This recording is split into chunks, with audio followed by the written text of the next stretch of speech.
Welcome to Beneath the Branches, the podcast for the Adoption and Foster Care Clinic where we sit in the shade of shared experience. The heart is normalized and belonging is built one honest conversation at a time. Adoption, foster care, or kinship placement brings deep joy and real challenges, and we're here to talk about all of it. The hard, the heartwarming, and everything in between. So grab a cup of coffee, take a deep breath, and join us as we hold space for the messy, beautiful work of building connection beneath the branches. The name of today's podcast is, But Is There Any Hope? So let's talk about first kind of what the name means and why we came to that as the title of our podcast today. Well, it's timely. Well, number one, I think it's a question, like we interact with a lot of families that are struggling and are asking themselves, like, where is the hope? But it's also very timely because at a clinic event recently where we're gathered with people who are supporters of the clinic, just like really creating an atmosphere of warm fuzzies, attempting to, as I was forced socializing. Bye, Jennifer. Yes, was forcibly placed at a table with strangers who are lovely, wonderful people, really were. And began to just, answer questions, which I can't do like a normal person, unfortunately, like I can't stay on the surface appropriately. I will always share honestly, and oftentimes that's not the most hopeful. So as I was getting to know a new person to me, but somebody who's been connected to the clinic and people at the clinic for a while, and sharing more of my own story and my family story, and like sharing the aspects and the hard, because there's a lot of hard, she just looked at me and said, "But is there any hope?" And I was like, "Oh, shoot." Overshared again. Overshared because I have truly brought down this, the mood of the environment. But the second, like, very sweet response was, I was sharing details of someone who's very close to me, who's also an adoptee.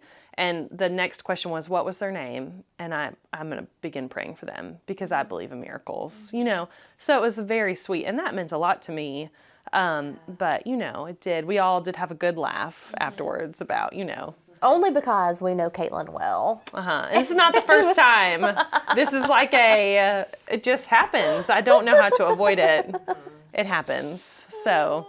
And I love the way that she was able to provide hope to you. In that moment, seriously, what's the name? I'm going to be praying because that's what, hope isn't the absence of struggle. It's the presence of connection and support while you're in that struggle. And that's what gives you hope. Yeah, absolutely. So, and so many of our families are looking for hope. I mean, they are desperate and looking for hope. Mm-hmm. Definitely. I mean, I think when you're in that first beginning hards or later hards, what's so hopeless is like looking around and seeing what you think is everyone else being happy. Yeah. Everyone else's family being peaceful. Facebook is like the worst, or Instagram's the worst when you're in a place of lack of hope because you're seeing other people be happy or what you think they are. Their presentation of success, which may not be rooted in reality at all. It's just their highlight reel, Yeah, and it makes their family look so peaceful. Yeah, And so that is a absence of hope, definitely, and very painful. But what does bring us hope on the journey of hard times and hard parenting? I mean, I feel like this is probably one of the most obvious answers, but like connection. And I think the importance of, I think the services that we offer here are amazing. And families we hear it all the time. Families leave here saying, it's just nice to be seen. And it's nice to like be around people who understand and who get it. You guys have given us so much hope. So I think that is really powerful. But I also think that like having someone with lived experience that you're really connected with, because even not on social media, like just when like you're talking in groups or at the park or whatever, people don't generally share the hard that they're going through, And so so, that's really difficult for families who are really, really, really struggling, but having someone that you can be vulnerable with and you get that vulnerability reciprocated, I think is really important because they're just saying me too, like I'm in this too. I'm walking the hard too. And that is something that as a clinic we can also help with because we have families who are walking through really hard things. And again, what we do is important, but having a family who is currently in the same space, who's walking through it too, or who has like just made it outside of the really hard, who have climbed out of the depths and they're kind of at another place. Even those families, we can kind of help partner families together so that they can find connection with each other, because I think that is really important when you're kind of in the trenches. Yeah, that me too is so powerful. It's kind of funny because when our last adoption was the hardest one, and I didn't know anybody else who was in my boat, even though I worked here, because I didn't know anybody who was doing exactly what we were doing and adopting older child. But it was interesting because it was really, even though you have all the knowledge, like I feel like I've got all this knowledge that I have from you guys and just from years of experience, that doesn't take away the hard. Right. That doesn't make my journey magical in any way. Do you know what I mean? Because I've still got my own personal triggers. I've still got my own ways that I parent that are points that need to be healed within my own heart, right?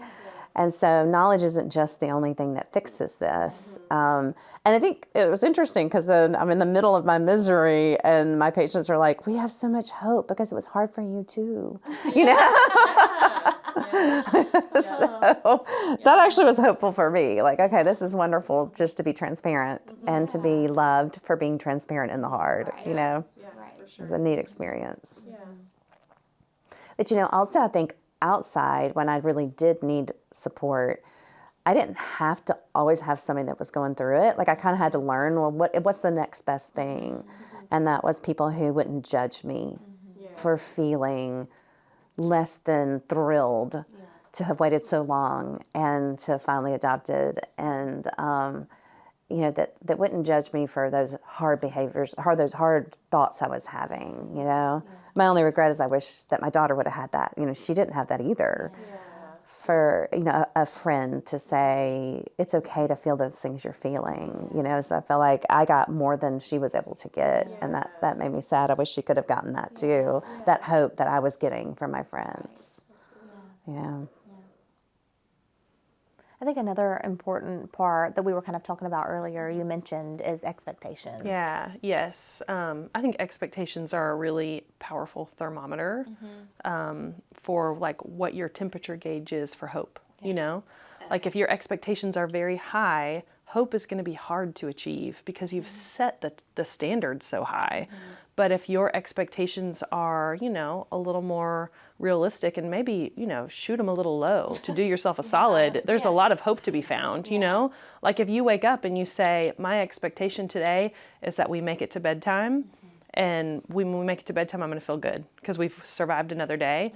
There's some hope to be mustered, And so expectations, I think, are really powerful, and making sure we're not setting our expectations based on somebody's social media highlight reel, because that's not real. That is their happy moments. And if we did the same thing, if we took a snapshot of smiling faces and put it on Facebook, we could create the same illusion, but it's like basing those expectations in reality. And it's supposed to be hard. That is another one of those expectations too. Parenting is not supposed to be easy. And if anybody is saying that it's easy, they're doing it wrong, because it's not. Your kids are born with their own sense of will, and it is our job to help them take that and all the hard things in the world and shape that into a productive, positive member of society. And that does not happen easily.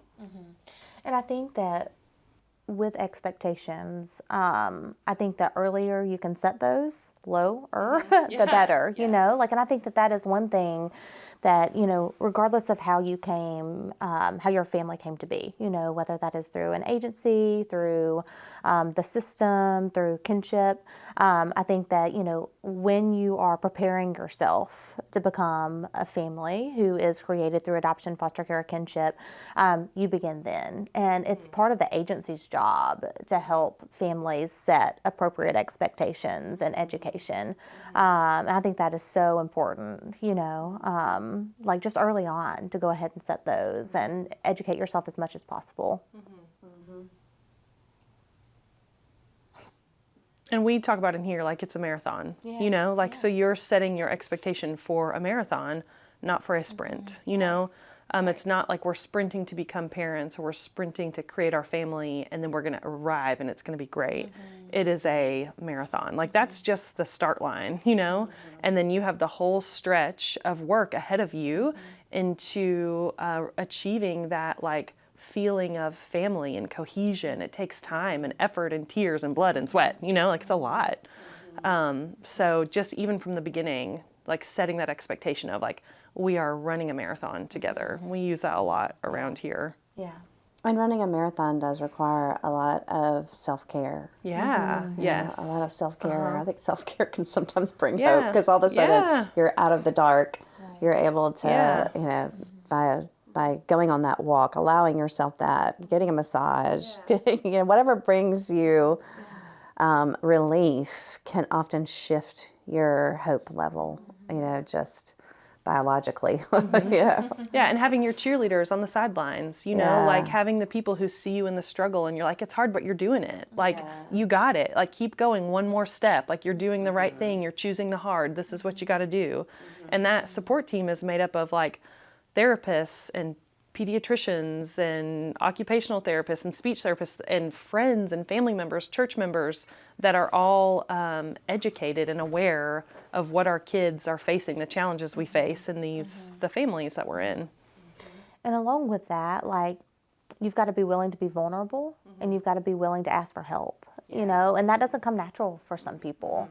So I think like preparing yourself, like that this is, you know, this road that you're walking is probably one of the hardest things that you're going to do. And it's a refining process for you as a parent, as an adult too. And you're going to have to get used to being vulnerable and asking for help when you need it. Yeah. I think too, one thing that popped in my head is creating a journal of successes.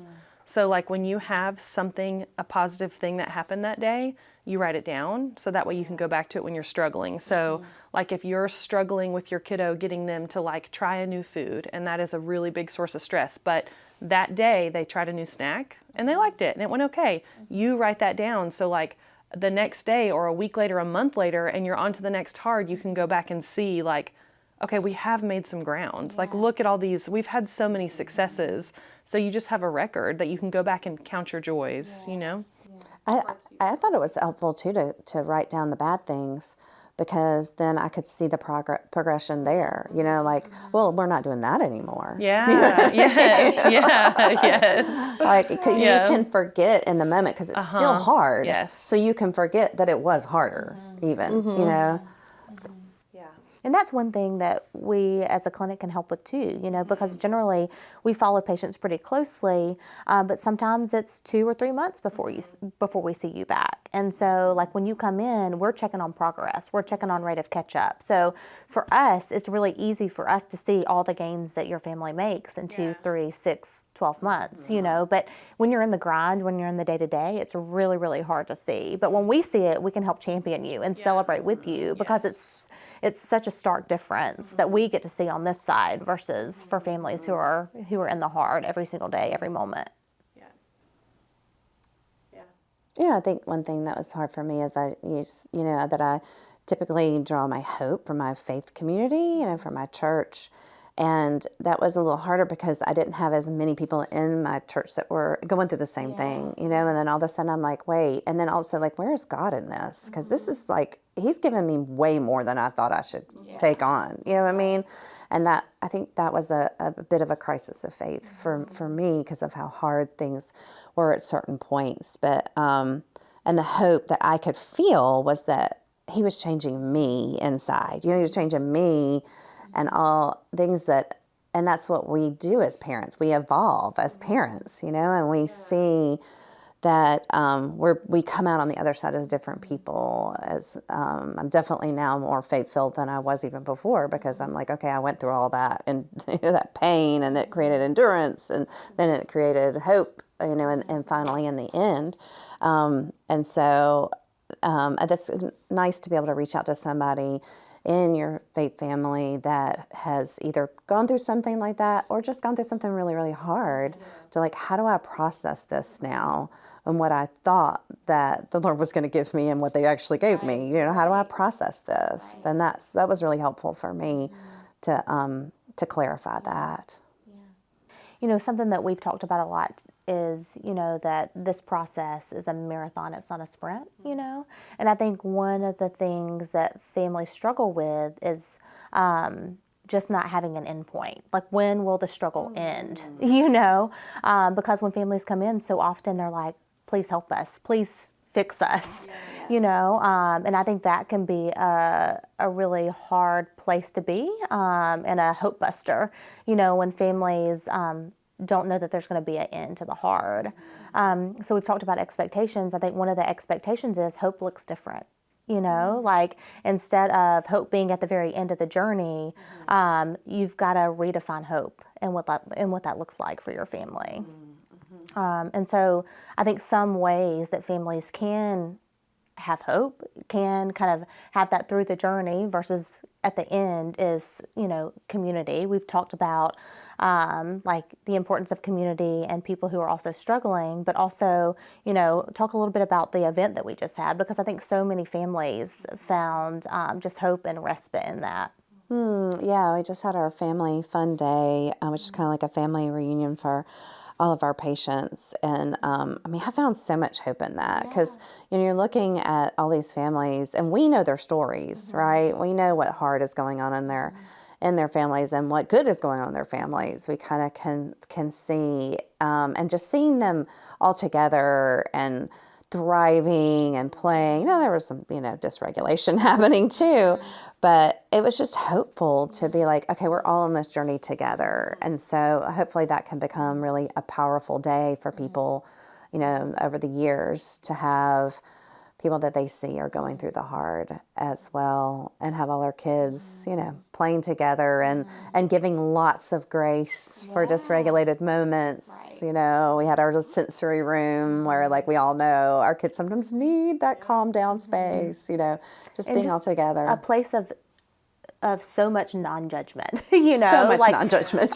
Everybody there like expected there to be dysregulation. That's why we were really proactive, and like how everything was set up, having a sensory room, like where the stations were, you know, like exactly how many volunteers we how had many per volunteers child. we had. Yeah. So I think things like that can provide hope for families, like just moments of respite and moments of peace, being around people who get it and who it's a completely non-judgmental environment. I think that offers a lot of hope. And for me personally, it was really just fun to see people throughout all the phases, you know, all the stages. You know, we had adoptees there who were college students, you know, all the way down to littles. So it was just really fun to see on this side of things. I like seeing the college students help the younger kids, even though whether they knew them or not. They're like, I got you. I know what you've been through. That was really just powerful for me to see that in community. What are some other like hope builders along the way? What are some other points of I hope? used to find a lot of hope in reading books at that time. You know, like even like there was the Hope for the Journey video series that Show Hope puts on. I still watch it once a year, you know, because I feel like it's community for me, even though they're like, it's on the other side of the screen. It's still like, oh, you get my kid. Like, and I'm still learning and growing, but I feel like there's all of a sudden these people who get my kid and can help me in that way. Or books that I would read each time, just like reminding me that, almost kind of like reminding me that it's a marathon. Yeah. And giving me drinks of water throughout the marathon. That's Right. kind of... Yeah.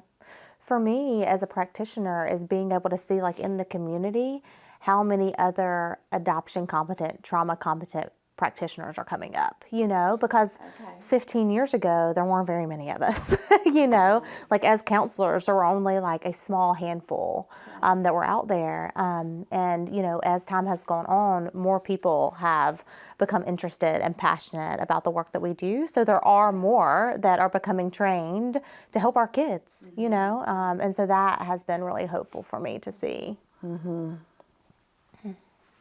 These support groups are another way to find hope.